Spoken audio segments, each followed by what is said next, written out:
السلام علیکم، میرا نام ڈاکٹر جہاں زیب ہے، میں کارڈک فزیشین ہوں۔ کافی سارے افراد کا ایک عام ہوتا مسئلہ نیند نہ آنا یا پھر بار بار آنکھ کا کھل جانا، جسے عام زبان میں کچی نیند بھی کہا جاتا ہے۔ تو نیند نہ آنے کی وجوہات کیا ہیں اور اس کا علاج کیا ہے؟ اچھی نیند ہماری ذہنی اور جسمانی صحت کے لیے انتہائی مفید ہے۔ نیند نہ آنے کی ایک بڑی وجہ نیند کی دشمن غذائیں ہیں، جیسے چائے، کافی، سافٹ ڈرنکس اور سگریٹ نوشی وغیرہ۔ ان چیزوں کا زیادہ استعمال، خاص طور پہ 6 بجے کے بعد رات میں دیر سے استعمال، ہماری نیند کو بری طرح سے متاثر کرتا ہے۔ اس کے ساتھ ساتھ رات کے وقت بھاری کھانا کھانا اور دیر سے کھانا کھانا، جہاں ہمیں بدہضمی اور تیزابیت کی طرف دھکیلتا ہے، وہیں ہماری نیند کو بھی بری طرح سے متاثر کر سکتا ہے۔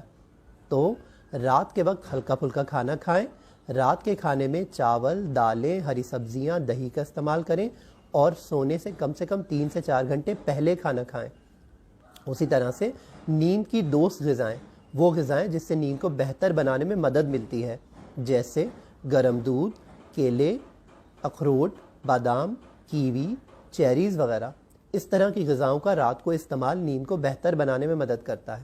اس کے ساتھ ساتھ روزانہ آدھے گھنٹے کی ورزش و مشقت آپ کی نیند کی کوالٹی کو بہت حد تک بہتر بناتی ہے۔ اور آخر میں سب سے اہم بات، جب ہم سونے جائیں تو پھر اپنے کام، پڑھائی، امتحان کے بارے میں نہ سوچیں، بلکہ پرسکون نیند کریں۔ ہم اگر پرسکون نیند لیں گے تبھی ہم اپنے کاروبار زندگی اچھی طرح چلا پائیں گے۔ تو اپنا اور اپنے پیاروں کا خوب خیال رکھیے۔ اللہ حافظ۔